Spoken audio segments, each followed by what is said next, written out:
Amen. Amen. Morning, church. Morning. Thank you, Brother Bankert, for that scripture reading this morning. Let me check. Okay, very good. Good for 2 hours, right? Okay. Be good for 2 hours.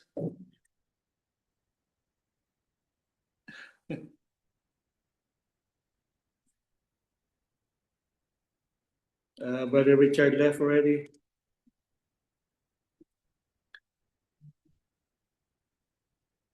This morning, I'll share to you regarding prayer. Content through prayer. Of course, let us welcome those who are online. Sister Claire, Sister Clarita. We got Scott from Idaho. Sister Precious is also online, and those who are on Facebook. So this morning, of course, we're still on the book of Jude, and this is actually a continuation of what I mentioned last Sunday. You still remember? Right? Building up, right? In verse 20, the first part, building yourself up. Yeah. And now, this morning, I'll share the one on regarding the whole praying in the Holy Spirit. That's why I contend through prayer. And you know the book of Jude. Usually we say verse 1, verse 2, right? Because there's only one chapter. Because it contains only 25 verses. Not the shortest of the New Testament, but one of the shortest, one chapter. Yet it is one of the strongest calls in Scripture for us Christians to defend the truth. That's why contend. We've been contending. We've been in the month of July already. Today is the third Sunday. One more Sunday, and then we hit the month of August. So Jude warns that false teachers had secretly entered, right? We know that already. Corrupting the gospel and leading many away from God's truth. And because of this danger, Jude urges in Jude 3 that we need to contend earnestly for the faith. And contending for the faith is not merely a responsibility of preachers like Brother Benny, Brother Alan, or Bible teachers, but it is a responsibility of all. Yeah. It's everyone's responsibility because every Christian is called to stand firmly upon the truth of God's word. But Jude also reminds us that this battle is not won by human wisdom, by our intelligence or determination alone. Spiritual battles require spiritual strength. That's why after instructing Christians to contend earnestly to build ourselves up in the most holy faith, Jude immediately add the phrase praying in the Holy Spirit. Holy Spirit. That order is important from building and then prayer, right? Actually, there's another in verse 21. I'll continue on that next time. So we cannot successfully defend the faith unless we are a people of prayer. Yeah. We may know Scripture well, but without dependence upon God, knowledge alone is insufficient. Prayer connects our hearts to the power of God. Yeah. Brother let Van Kirk read this verse. Romans chapter 8, verse 26, right? Amen. It reminds us that the Holy Spirit helps us pray when we don't know what to say. Sir. Right? It mentions in that verse, for we do not know what we should pray for as we ought. Because it says the Spirit also helps us in our weaknesses. Yeah. Prayer, therefore, brothers and sisters, is not a sign of weakness. No. It is an acknowledgement that we depend entirely upon God. Man. As Christians, to contend for the faith, when we need to contend for the faith, prayer becomes one of the greatest weapons God has given us, His people. Hallelujah. So today, this morning, we will learn important truths about contending through praying Yeah. in the Holy Spirit. Preach. Preach. The first point that I would like to discuss is that praying in the Holy Spirit means praying under God's direction. Jude does not simply tell us Christians to pray. Oh, you pray. You know? Brother Letroy, you pray. Pray. He specifically says we are to pray in what? In the Holy Spirit. Holy Spirit.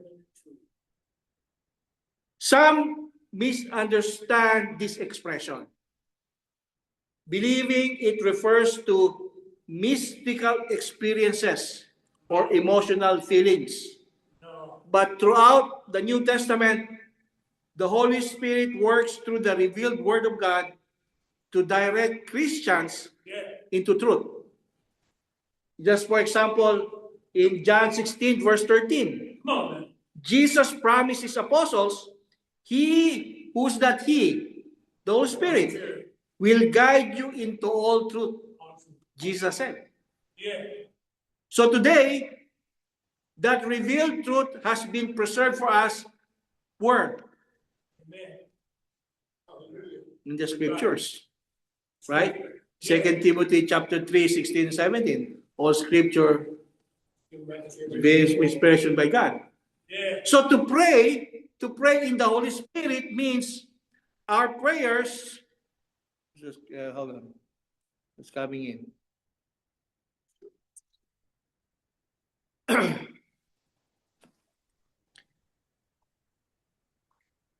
A smoke. Hello.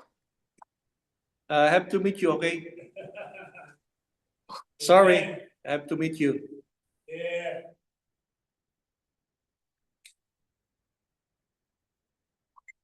So, to pray in the Holy Spirit means our prayers are guided by God's revealed will rather than our selfish desires. That's right. Because prayer is not about convincing God.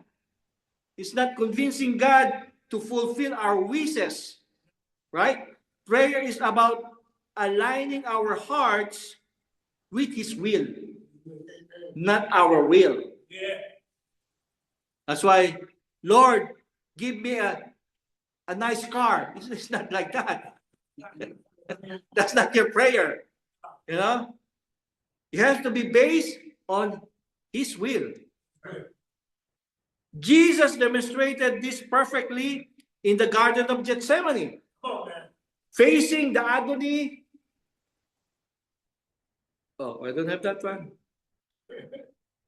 Oh, there you go.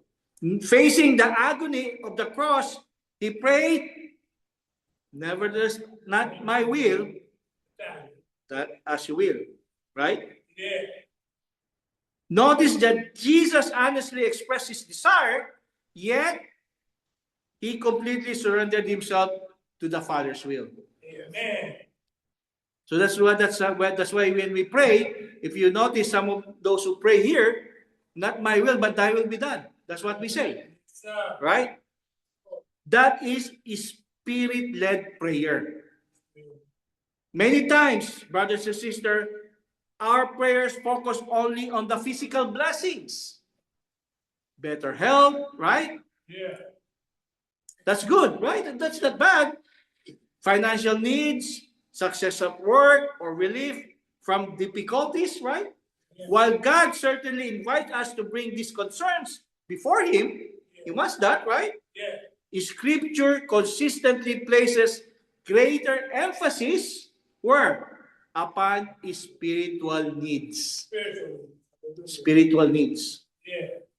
Paul repeatedly prayed for Christians to grow in knowledge, wisdom, love, endurance, and faithfulness. Yeah. Those are prayers shaped by God's priorities. Man. That's why when we pray in the Holy Spirit, we ask questions like this. Help me become more like Christ. Give me wisdom to make righteous decisions. Help me stand against temptation. Yeah. Give me courage to defend the truth and open doors for sharing the gospel. Sharing the gospel. That's supposed to be the body of our prayer. Yes. Right? Because this kind of prayers reflect the heart of God. The more we study the Word of God, the more our prayers become shaped by His will. Yes, sir. That God's will. God's will. Remember, I'm sure those who were here yesterday at our celebration of our 5th anniversary of Major Radio San Francisco, Brother Mark Alop was our speaker, and he said that the Great Commission is not what? Those who remember? Yes, it's not the Great Suggestion. It's a commission. We are commissioned to spread the gospel. It's our mandate. It's not a suggestion. God is not suggesting us to go out. He said, you go out. We go. Let's go. Right? So prayer and Bible study, brothers and sisters, should never be separated. God's word teaches us how to pray, while prayer helps us apply God's word. Man. Let's go to our second point. Here, the Holy Spirit helps our weakness. Right? And that's one of our verse, Romans chapter 8, verse 26. Because it provides tremendous encouragement for us. For us, every Christians. Because Paul read, right? Likewise, the Spirit also help us in our weaknesses.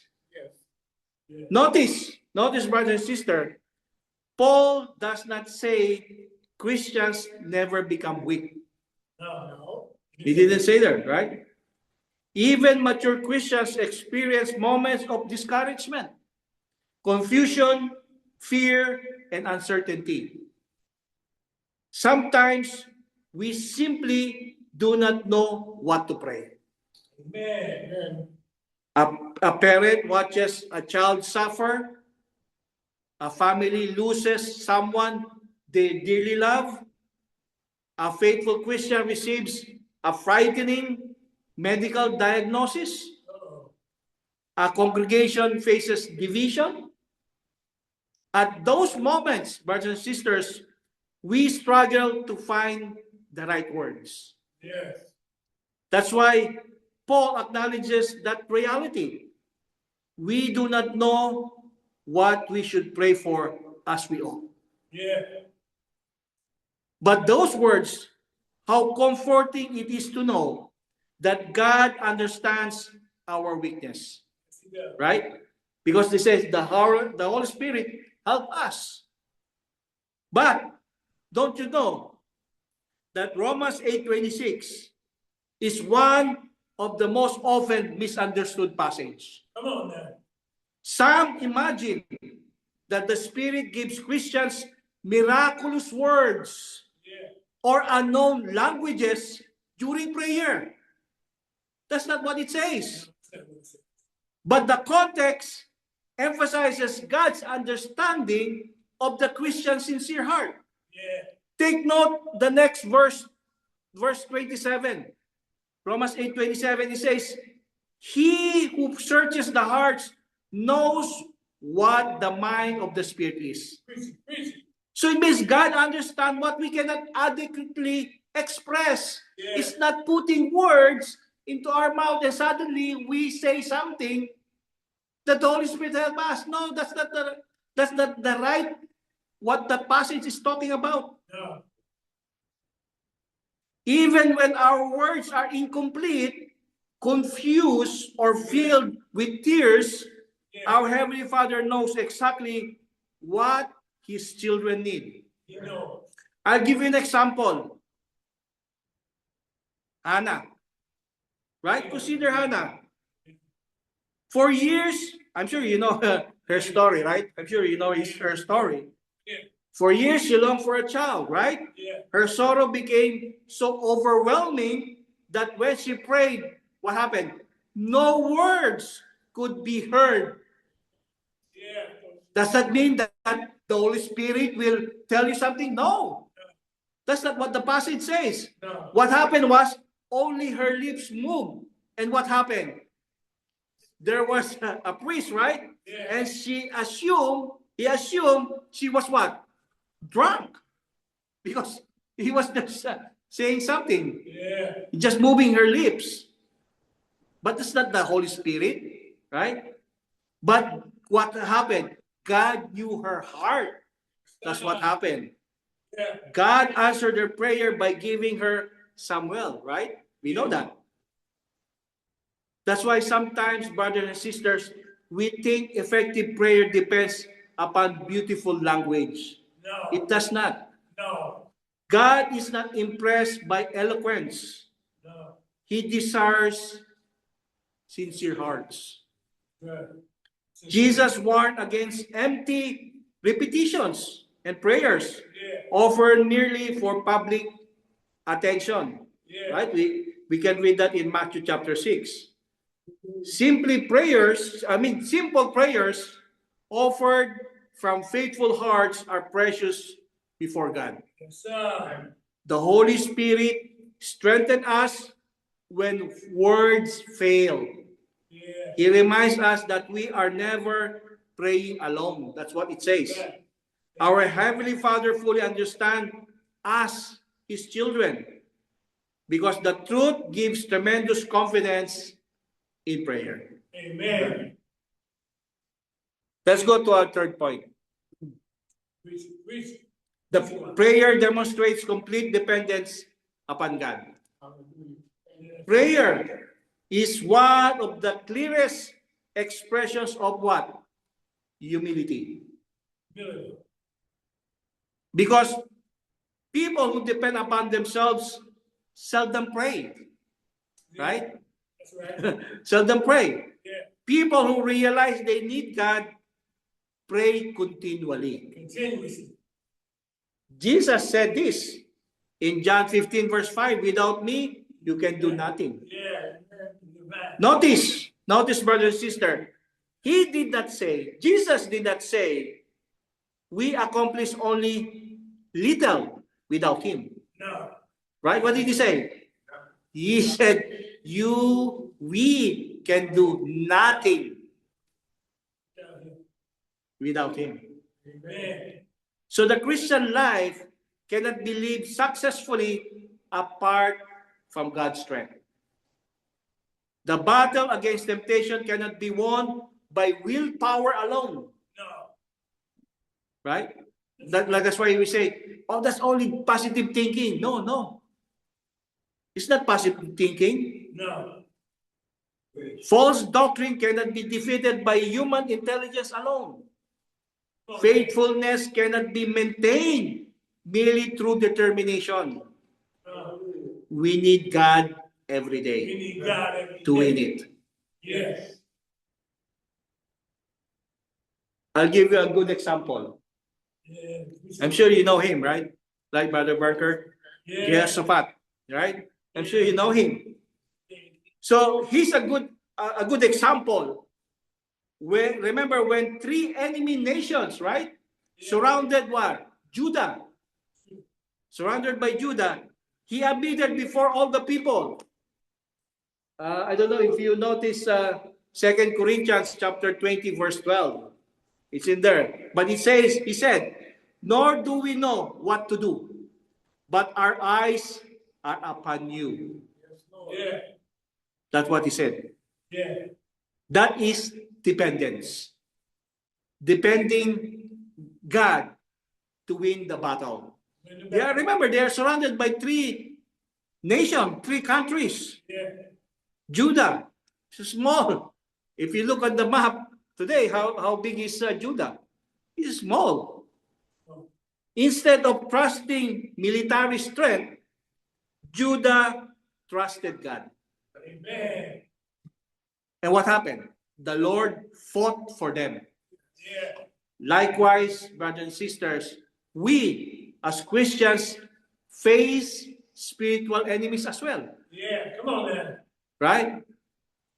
In our Bible class a while ago, right? Yeah. We face the dragon, Yeah. right? The red dragon, 7 heads. Yeah.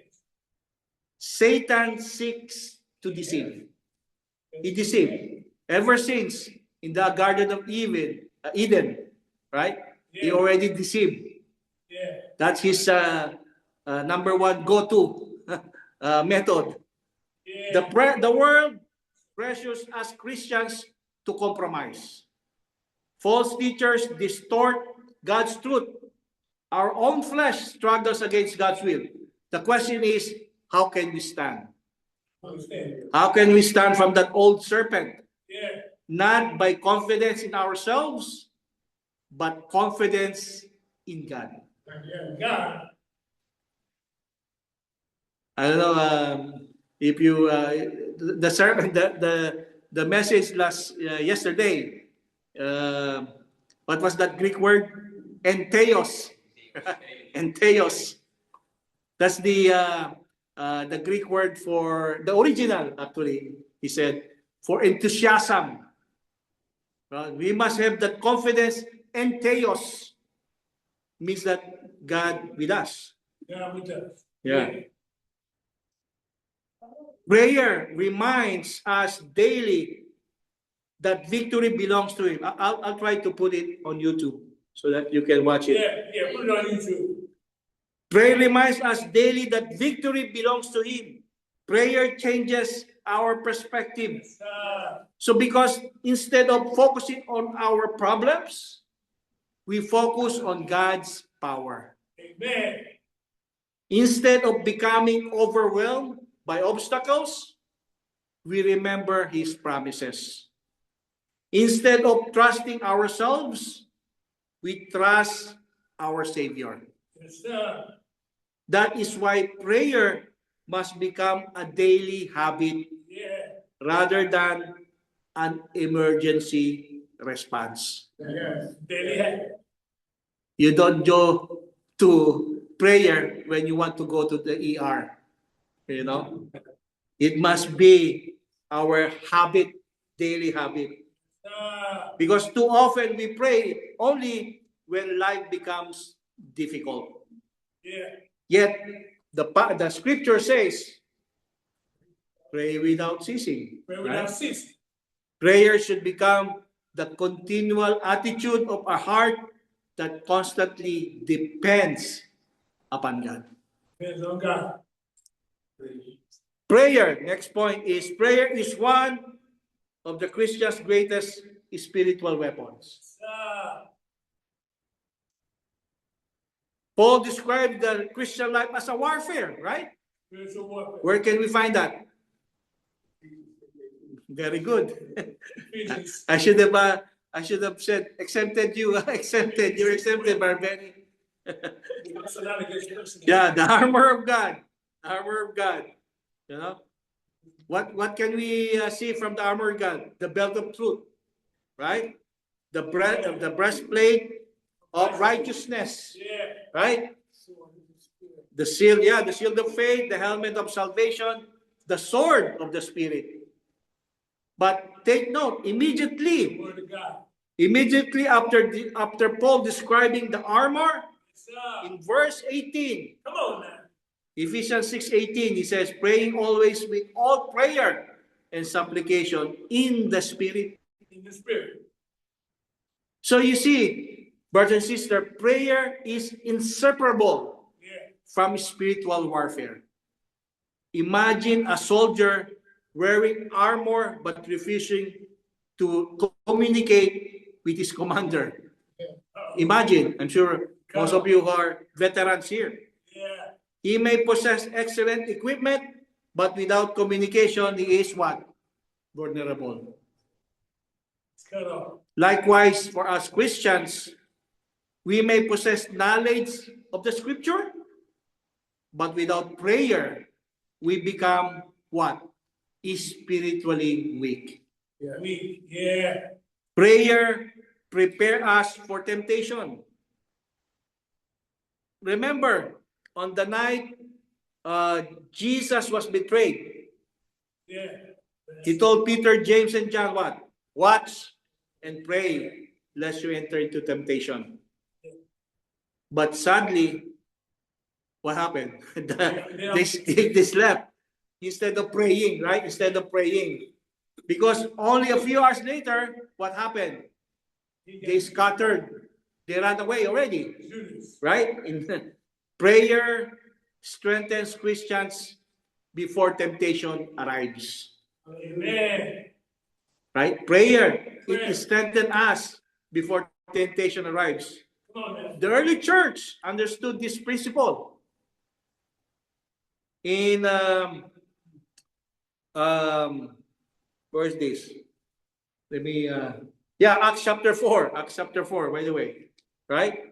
Understood this principle. After Peter and John were threatened for preaching, Christians gathered not to complain, right? But to pray. Do you know? Do you remember this occasion? Yeah. They did not ask God to remove persecution, right? But what did they pray? They prayed to be bold. Yeah. So that's why Acts 4:29 says they were filled with courage and continued preaching God's word. Yes, sir. Prayer did not eliminate opposition. No. Prayer strengthened them to endure opposition. Amen. So likewise for us today, brothers and sisters, our greatest need is not easier circumstances. Our greatest need is a stronger faith. Stronger faith. Yes. Prayer strengthens courage. Yeah. Prayer strengthens conviction. And prayer strengthens endurance. Endurance. Prayer prepares us Christians to contend earnestly for the faith. Yeah. Yes, sir. One more Come on now. before we close. Spirit-led prayer produces spiritual victory. When we as Christians consistently pray in the Holy Spirit, Yeah. what happens? God works in remarkable ways. Number one, prayer deepens our relationship with God. Amen. James chapter 4 verse 8, draw near to God and He will draw near to you. Preach. Prayer is more than presenting requests. Prayer requests. It is what? It is our communication with our Heavenly Father. Yeah. That's why I always say, what is the direct line to God? 333. 333, Jeremiah 33 verse 3. Call unto me and I will answer. Well, that's, Right? It's a communication. yeah. It's not just always, Lord, this is my, no. You talk as you're talking, as we are talking. Talking to God. Yeah. That's the way. That is prayer. Yeah. It's not always request. No. It deepens our relationship with God. Yeah. Second, prayer transforms us. Transforms us. Yeah, that's good. Many times we ask God to change our circumstances, right? Yeah. Instead, God first changes us. Yes. Because prayer produces patience, it develops humility, and increases our trust in God. and strengthens our love for God. Yeah. So as we spend time with God, what happened? We become more like Christ, Jesus. like Jesus. Third, prayer strengthens faith, right? Yes. So every answered prayer, it reminds us that God remains what? Faithful. Faithful. He's faithful. Yes, he is. Sometimes God answers immediately, right? He will say, this is the answer. Sometimes he answers differently than we expected, right? There's no answer. Sometimes he answers later, Later. right? Yeah. But he always answers according to his perfect wisdom. Always answers. A good example is Daniel, right? Preach. Not Daniel, brother Renato. the prophet Daniel. And your Remember, because he's a good example about faithful prayer. yeah. Because remember when prayer became illegal, right? Yeah. When prayer became illegal, what did Daniel do? He continued praying and even prayed 3 times every day. It means that he refused to compromise. Yes, amen. His confidence rested in God rather than earthly rulers. Yeah. Because Daniel remained faithful in prayer, God was glorified before an entire nation. Yes. Prayer gave Daniel courage. Yeah. The same is true today for us, brothers and sisters. We as Christians should pray faithfully, become spiritually stable. If we pray faithfully, our circumstances may change, our health may change, our finances may change, but our confidence should remain firm in God. Amen. Whatever happens, whatever changes happens to us. Yeah. Because stability is essential for those who contend for the faith. For the faith.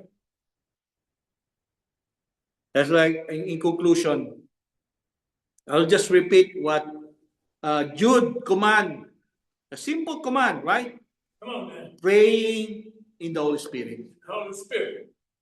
Because God never intended for us Christians to fight spiritual battles alone. Man. He has given us His Word to guide us. Sir. He has given His Spirit to strengthen us. He has given us prayer to express our dependence upon Him. Sir. Prayer is not merely a religious activity. No. Prayer is our spiritual weapon. Yes, sir.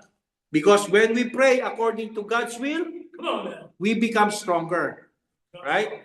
When we depend upon God rather than ourselves, we become steadier.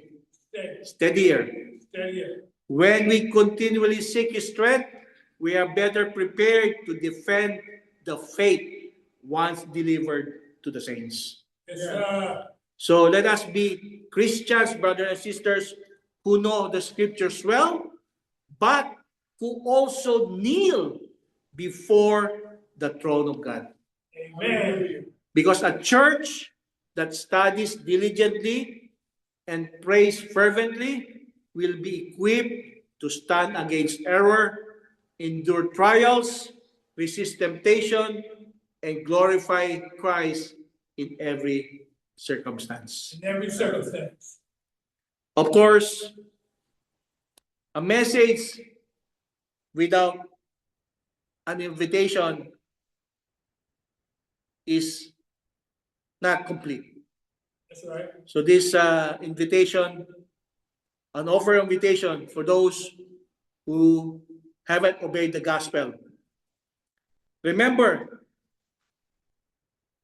God does not hear the prayer of sinners.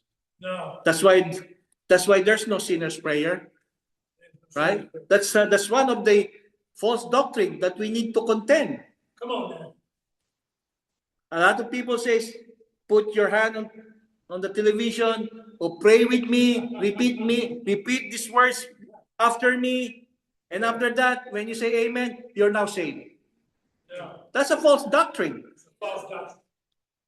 But the invitation to obey the gospel is this. Hear, believe, repent, confess, be baptized, and remain faithful. That's obeying the gospel. Yeah. Romans 1:16. It is the power of God unto salvation. The gospel. Romans 1:16. Father Banker. Yeah. So if at this time you haven't obeyed the gospel, your prayer cannot be answered. You need to obey first the gospel so your prayer can be answered. Remember Isaiah 59, verse 1 and 2. God is not dull in hearing, right? Yeah. What happens? Why he cannot hear?